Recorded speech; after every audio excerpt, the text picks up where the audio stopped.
So here are our cut pieces for month 2. This month we get to focus on large flying geese, so we get a chance to practice our geese again. We are going to, for this first goose, we are going to need 1 A square and then 4 G squares. 1, 2, 3, 4. Okay, so on geese, a lot of times I will actually take the pattern tells you to draw a line from corner to corner, right? So a lot of times on smaller flying geese, I will go ahead and I will just place the squares on my larger square without drawing that line. But I've found that if I try to do that with these large geese, everything just gets wonky. So I don't cut any corners on my large geese. I make sure I draw those lines, those diagonal lines from corner to corner on every one of my squares.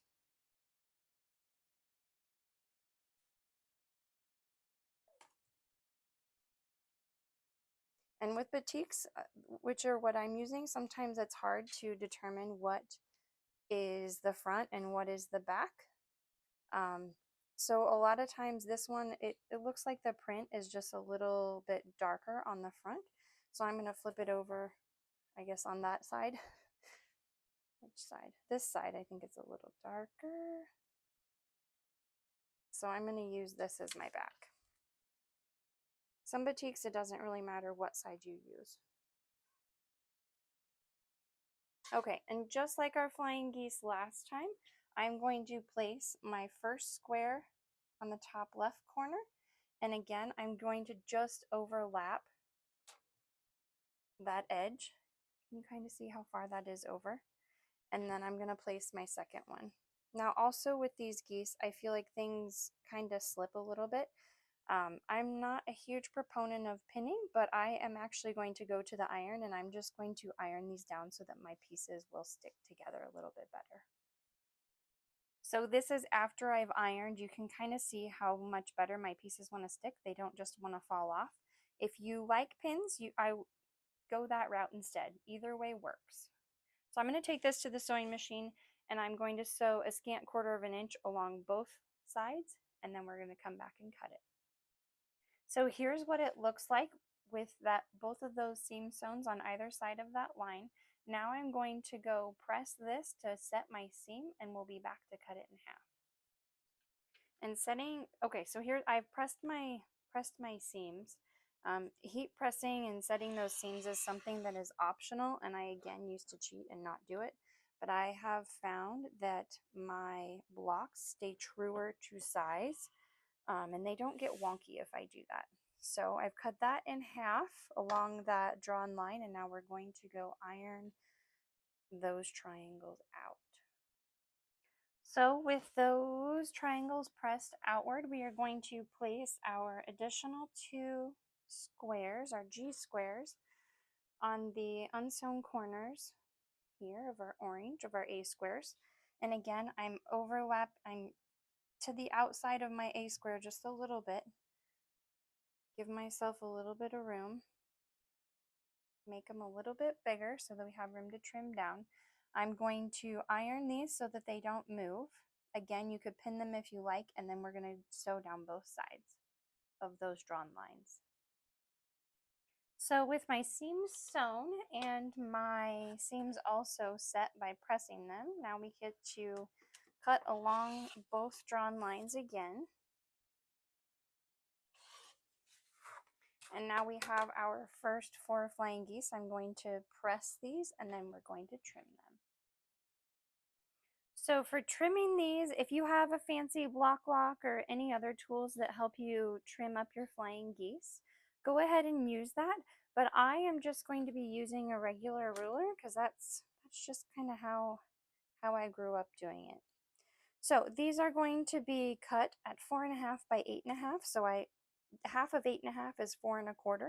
So I'm going to put that 4 1/4 dot directly on my point, and then in the corner I'm going to line up my 4.5 inch mark, and then my 8.5 dot over here, I like to put that on my other corner to make sure I'm not going to miss any corners of that flying goose. So now we're going to trim these sides. That first side, that first cut is where we really need to line everything up. And then the second cut, now I can just use my 8.5 line and my 4.5 line to trim our remaining two sides. And we have a beautiful flying goose. And I'm going to repeat that for my other three. So here are my 4 trimmed up geese from my A squares. And now I'm going to repeat that exact same process with my B squares, my C squares, my D, my E, and my F. That is really all we're doing this month, is we are making large flying geese, and then we're going to be sewing them together. So here's my first set of geese, and I'll be back when I have the rest of them ready. So as I was sewing my other geese, I just thought it might be helpful for me to explain why this coming off the edge of my larger square works. So normally when you do flying geese or half square triangles, you add 7/8 to your finish size in order to get your cut size. So when I'm writing a pattern, I actually add an extra 1/8 of an inch, which is why this works, right? That extra 1/8 of an inch gives me a little bit of buffer so that I can put my square slightly over the edge so I have a little bit more trimming room. So if you try this with another pattern, you might not get the same results. You just want to make sure that that your 4 smaller squares that you put on top of your larger square are going to be big enough in order for you to put that over the edge just a little bit. So here are all of my geese. Can we just take a moment and notice how pretty they are? Oh my gosh, I love rainbow everything. Okay, so now we are ready to go and assemble our blocks for the month. So I'm going to set these aside, and I'm also going to grab our 4 block 2s from month 1. I also want to note before we actually do put our blocks together that these units are labeled with the same letter. So they're all unit 1, but they're labeled with the same letter as what their cut was. So unit 1A, 1B, 1C, D, E, and F. All unit 1.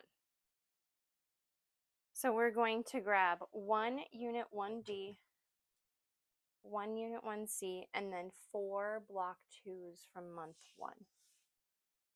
And we are going to sew them together like so. I have piles, but we're going to make a total of 4 of them. So I'm going to sew them all together at once, and I'll be back with the finished. Okay, so here is our finished block 3. And I think before I said we were grabbing 1 unit 1D, 1 unit 1C, and 4 block 2s. The 4 block 2s is what we need total. We just need 1 block 2 per block 3. Okay, so we're going to make 4 of those. Those should finish at 8.5 by 14.5. Double check those and trim them up if needed. So after that, we're going to make block 4, which we are going to need 1 unit 1B, 1 unit 1F, and 1 unit 1A. Again, we're just going to sew 2 seams, and then we will have our completed unit block 4. We're going to make 4 of these as well. Unfinished size, I guess, is 8.5 by 12.5. Trim those if needed. That will help us later. And then the last block for this month needs 1 unit 1E, 1 unit 1C, and 1 unit 1B. Again, sewing 2 seams. We're going to press these all this way, so away from our point, so we can keep those points. And then this is going to be what we call block 5. I always have strings on mine. Do you? So block 5, we are making 4 of these as well. They finish at the same size as block 4, which is 8.5 by 12.5. Trim these if needed. So after month 2, here's what we should have. 1 block 1 we created in month 1, 4 block 3s, 4 block 4s, and 4 block 5s. If you have any questions up until this point, be sure to put them in the comments below. Next month, we get to assemble the center of the quilt top.